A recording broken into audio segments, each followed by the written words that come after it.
Bien, entonces hemos llegado ya al sistema respiratorio, que es el último sistema que entra en la evaluación. Y bueno, acá tienen que identificar y describir la estructura del sistema respiratorio, así como también lo hicieron con los otros sistemas.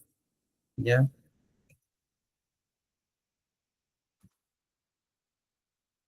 Vamos a pasar a la otra. Espérenme un momento aquí. Bien, acá tienen que responder. Tenemos esta tabla de composición del aire inspirado y el aire expirado. Recuerden que el aire es una composición de gases. Entonces, no es que uno respire, o sea, obviamente está respirando oxígeno y dióxido de carbono, pero es un conjunto de gases con distinto porcentaje. Entonces, cuando dicen no hay un intercambio en el aire a través de los alvéolos, por ejemplo, estaría incorrecto decirlo, porque eh, si bien inspiramos el aire, ¿cierto? Nuestro cuerpo selecciona cuáles gases son aquellos que nos sirven y cuáles no. En este caso, el mayor porcentaje, obviamente, que se hace intercambio es el oxígeno, tenemos el dióxido de carbono, y un mayor porcentaje que compone, ¿cierto?, el aire es el nitrógeno. Bien, para nuestro caso de sistema respiratorio, vamos a necesitar oxígeno y dióxido de carbono. Entonces, según estos datos, ¿qué gases participan en el proceso de respiración? Bien, solamente tenemos acá el oxígeno y el dióxido de carbono son aquellos que participan en el proceso de respiración.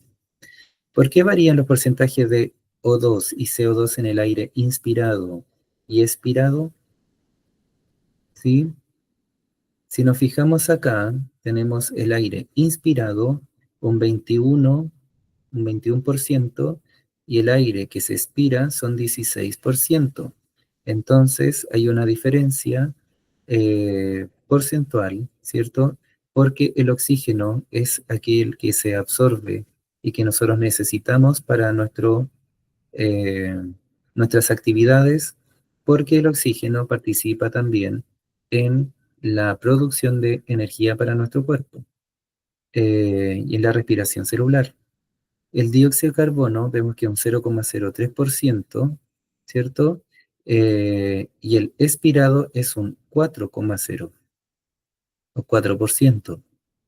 Bien, entonces hay un mayor porcentaje, obviamente, que eliminamos en la expiración porque es un gas que el cuerpo no necesita. Por lo tanto, eh, es el porcentaje mayor de gas, ¿cierto?, que nosotros vamos a eliminar. Y acá aparece el nitrógeno, pero solamente es un dato adicional que se mantiene, ¿cierto? 79% porque no tiene, no se realiza con este intercambio. Bien, no participa en este proceso de respiración. Vamos a ver este video ahora.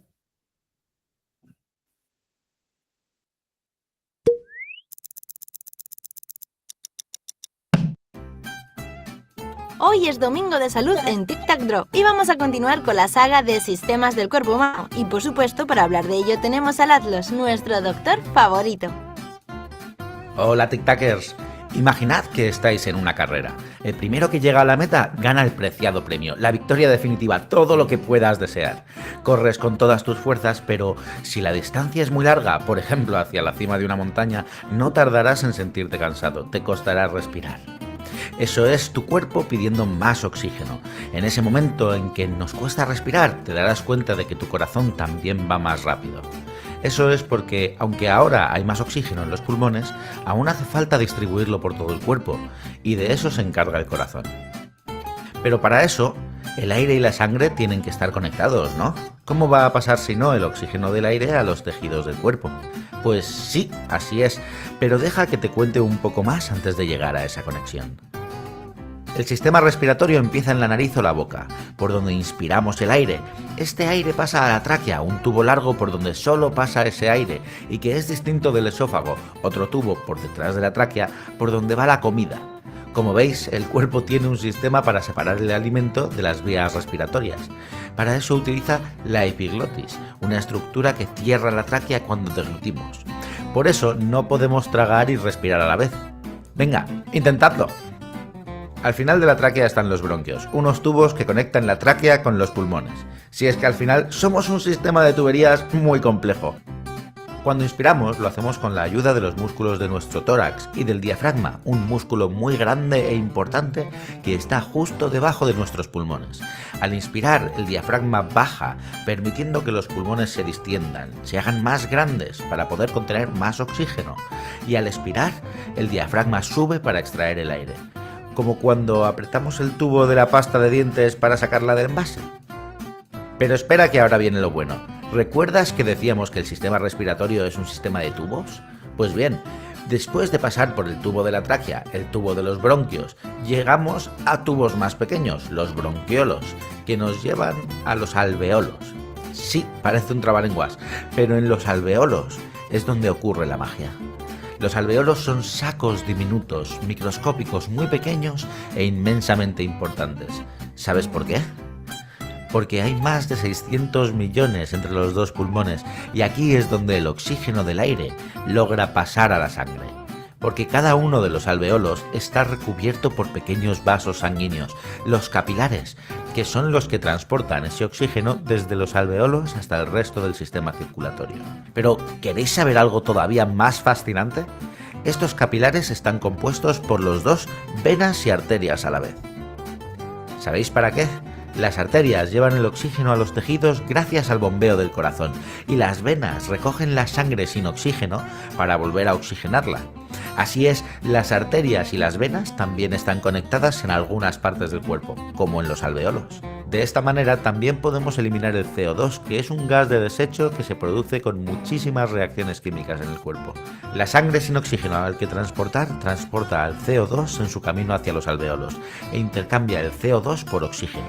Así que cuando exhalamos o echamos el aire afuera, ya sabéis que no es oxígeno en su mayoría, sino CO2. Muchas gracias, Laszlos. Nos despedimos por hoy. No os olvidéis de cuidar esos pulmones y darle al like al vídeo. Recordad que podéis seguir a Laszlos en el canal Glóbulo Azul, donde encontraréis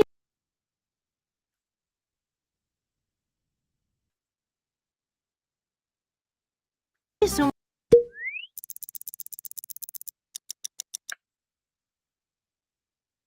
Bien, entonces, sigamos. Acá el video nos mostraba las estructuras.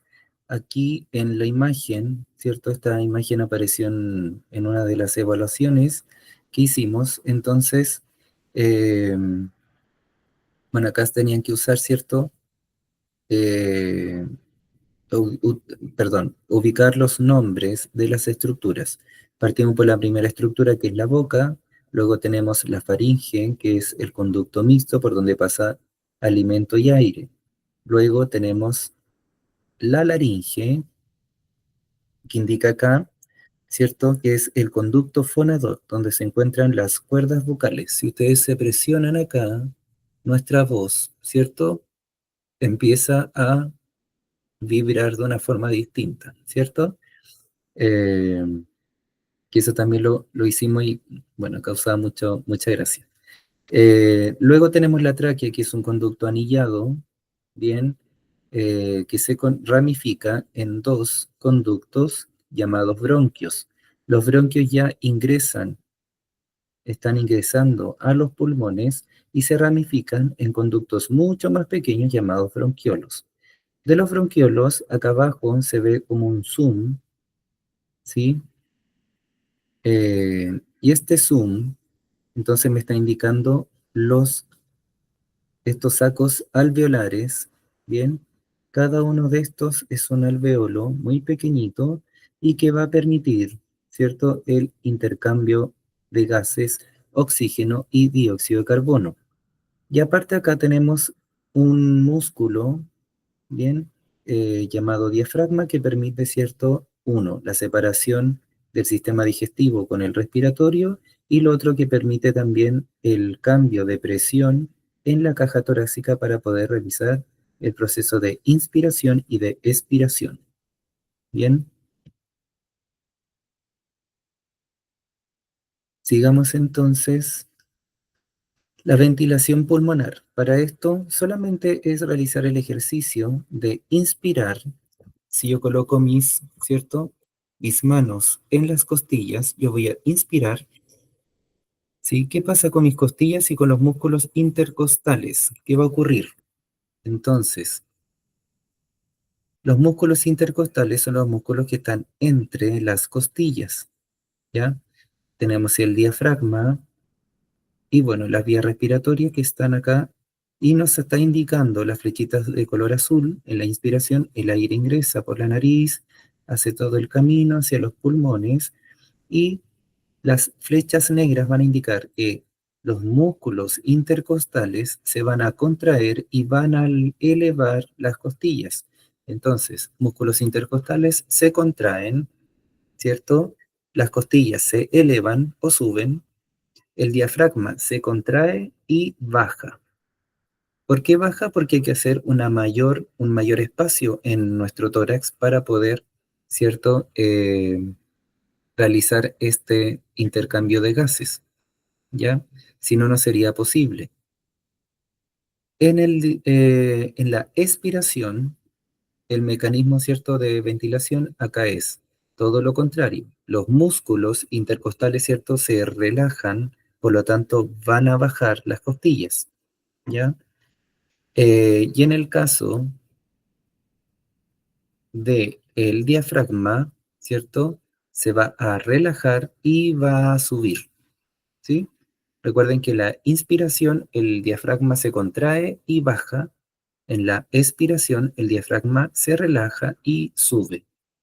Bien, entonces se va a achicar, va a disminuir la presión dentro de la caja torácica, por lo tanto va a permitir el botar el aire, en este caso el gas dióxido de carbono, y luego como la presión afuera, ¿cierto?, es mucho más, es mayor, vamos a poder volver a respirar o inspirar, ¿cierto?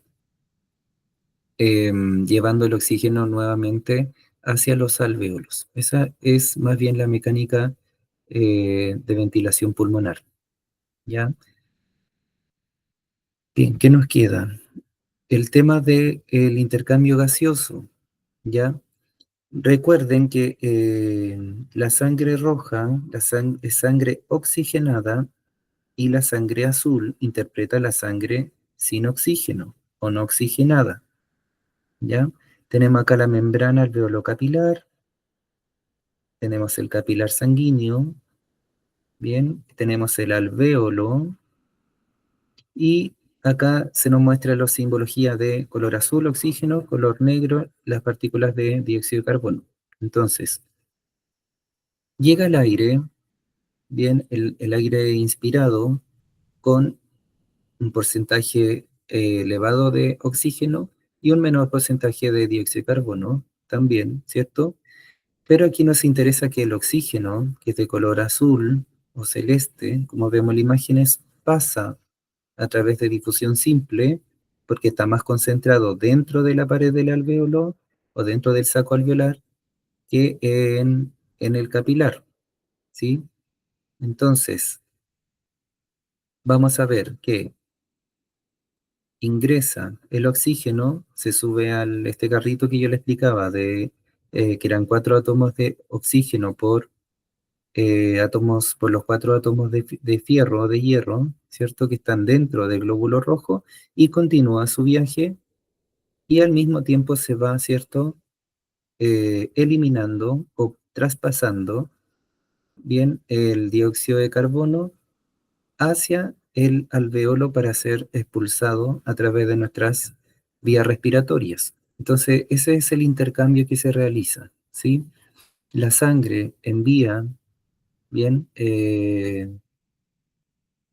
envía el dióxido de carbono hacia el alveolo para que pueda ser expulsado, sigue su camino y acaba de recibir ya, empieza a recibir, ¿cierto?, la gran cantidad de oxígeno para poder continuar su viaje.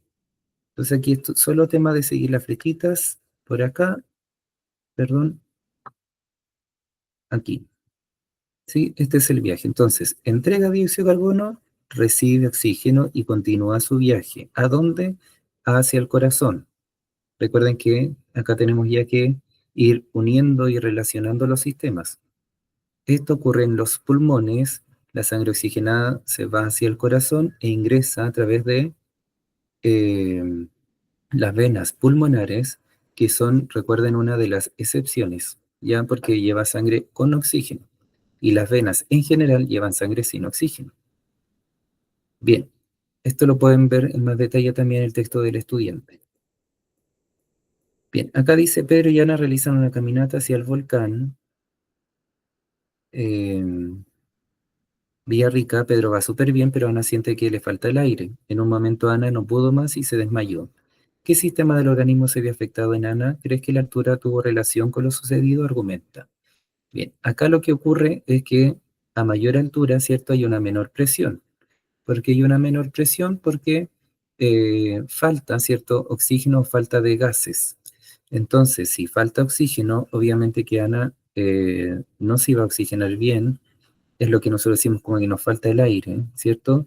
Y su sistema obviamente se vio alterado y se desmayó.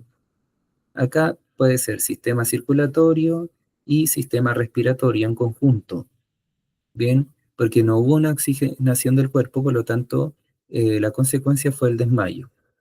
¿Y por qué la altura tuvo relación? Por lo que les comentaba de que a mayor altura, ¿cierto? Hay una menor presión o una menor cantidad de gases, ¿cierto? En este caso de oxígeno, ya que es el gas que a nosotros nos, eh, nos sirve, ¿sí? Bien, eso sería entonces con el sistema respiratorio. Y bueno, después vienen los efectos nocivos. Tenemos acá componente del cigarrillo, eh, los efectos negativos. En la página 108-109 aparecen los efectos negativos que provoca el cigarrillo en la boca, el corazón, los bronquios, el cerebro, pulmones, vasos sanguíneos. El video que se los voy a dejar para que ustedes lo puedan ver también está en Classroom. Y acá eh, hay un gráfico que es el consumo diario de tabaco en jóvenes de entre 12 y 18 años. Acá solamente tienen que responder las preguntas analizando el porcentaje, proporción de personas, el tiempo, ¿cierto? Del 2002 al 2016, y que se ve obviamente una baja en el consumo de tabaco en, bueno, en adolescentes, ¿sí? En Chile. Entonces, en el año, por ejemplo, 2004 fue el mayor pic con casi 15, no, con 15 o un poquito más, yo diría con unos 15, ¿cierto? En porcentaje de proporción de personas fumadoras. Y luego ya desciende, el 2012 hubo un descenso bastante considerable, para luego el 2014 subir un poco a un 10% y después baja, nuevamente el 2016. Bien. Y acá vemos el porcentaje de consumo de tabaco en diferentes países, en Rusia, en Grecia, en Chile, ¿sí? En Irlanda, en Hungría y en Estonia. Solamente con este gráfico podríamos decir, ¿cierto?, que entre los países somos el tercer país más fumador, considerando estos países, ¿sí? El que tuvo menor consumo es el de Estonia, 26,2, bien, etcétera. Ya, esto es solamente como para que ustedes puedan ir analizando datos, en este caso del consumo del tabaco. Y tenemos también los microorganismos que afectan, ¿cierto?, nuestro sistema. Tenemos la actividad inicial que era, según lo estudiado y visto en clases, ¿cierto? Escribe el nombre de microorganismos principales. Ahí tenemos los virus, las bacterias y los hongos. ¿Qué características tienen los microorganismos? Yo les voy a dejar este video para que ustedes lo puedan ver. Aparecen las características, la forma, el tipo de nutrición, ¿cierto? De algunos microorganismos principales. ¿Ya? Luego es completar esta tabla: nombre del microorganismo, característica principal, realizar un dibujo y ver si es beneficioso o no y si provoca daño en el organismo. Acá solamente responder sí o no. Si quieren realizar este cuadro en su cuaderno, si no lo hicieron en clase, lo pueden hacer ahora, ¿sí? Para poder tener una clasificación más clara de cada uno de los microorganismos. Y luego tenían que observar esta imagen donde vemos distintas acciones. Por ejemplo, una niña que saluda de beso a otra niña, de saludo, ¿cierto? Unos jóvenes que están compartiendo la colación, que al parecer una manzana, otro niño que estornuda sin taparse la boca. Bien, el hablar con una distancia, ¿cierto? Menor a 1 metro, etcétera, etcétera. Entonces, ¿qué acciones se podría mejorar para evitar posibles contagios? ¿Ya? Ahí ustedes pueden ir analizando esta imagen y recordar también como la instancia de la interacción que ustedes tienen en la sala y qué pasa cuando un compañero, ¿cierto?, llega resfriado, llega con mucha tos o estornuda, ¿cierto?, y no se cubre la boca. ¿Qué es lo que ocurre en una sala de clase? Lo más probable es que todos nos contagiemos, ¿sí? Y este gráfico que nos habla de la resistencia a la bacteria X de distintos antibióticos. Tenemos la penicilina, la tetraciclina y la ciprofloxacina. Entonces aquí vemos en la simbología. Podemos ver que la penicilina y la tetraciclina, ¿cierto?, tiene un porcentaje de resistencia. El antibiótico no controla la multiplicación bacteriana. Tenemos un porcentaje también intermedio, que quiere decir que el antibiótico controla parcialmente la multiplicación bacteriana, y en un pequeño porcentaje, de casi un 15%, que es sensible, que el antibiótico sí puede controlar, ¿cierto?, la multiplicación bacteriana. Por lo tanto, para esta bacteria X no nos ayuda mucho el consumir, ¿cierto?, el llevar o hacer un tratamiento con penicilina o tetraciclina. No así la ciprofloxacina, que vemos que es un gran porcentaje, ¿cierto?, bien elevado de la sensibilidad que tiene este antibiótico, eh, perdón, que el antibiótico controla la multiplicación bacteriana. Es decir, es mucho más sensible y por lo tanto va a atacar directamente a la bacteria X. No sabemos qué bacteria es, pero vemos que la ciprofloxacina es la más recomendable. Por lo tanto, si en este caso fuera un caso real, uno podría decirle, oye, o el médico, en este caso que receta ciertos antibióticos, le puede recetar la ciprofloxacina para este tipo de bacteria. Bien, ese es un tipo también de análisis de gráficos. Bien, y nos queda el último video, que lo voy a hacer en la última cápsula, para que veamos solamente el tema de la energía y la importancia que tiene para nuestra vida. Bien, entonces quedamos hasta acá con sistema respiratorio. Cualquier duda, ahí vayan comentando y dejando sus preguntas. Nos vemos en la próxima cápsula.